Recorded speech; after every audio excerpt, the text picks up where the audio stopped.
For this final project, I'm going to point out one term from each module that I believe all tie together to help me become a better educator, and words that stuck out throughout the course of the semester. The words that stuck out to me the most are these right here. So I'm going to start over here in our first module with equity, and I chose equity because I feel like it's very important to have a class that does promote equity over equality, and having a class where everybody feels like they have a chance and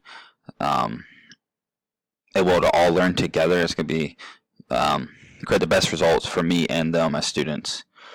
From there, I went and highlighted the word privilege, just because I think those go together very well. With privilege, you have no equity, and so privilege is not something I will be looking to have in my classrooms. Now, to go to both of those, going on to the module 4, I chose multicultural education. And as an English teacher, I will be looking to incorporate texts that represent a high variety of diversity. That way all of my students will feel like they're being represented and included in the curriculum.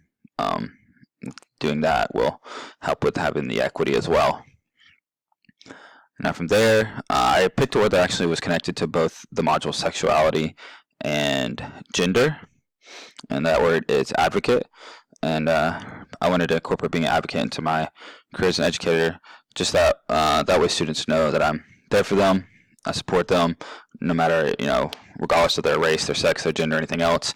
I'm there to stand up to those who are intolerant to them, and I can be there to educate others on these issues. And with that, I connected disability. Over here, disability, we had Black students with disabilities, we had gifted students with disabilities, and we have gifted Black students, and all of those were under identified, and except for the Black students with disabilities, they were over identified, but they were all struggled to mesh well in their classrooms, and that's something I wanted to focus on as an educator, and not let those kids fall through the cracks, and treating everybody with the same respect. All right, thank you.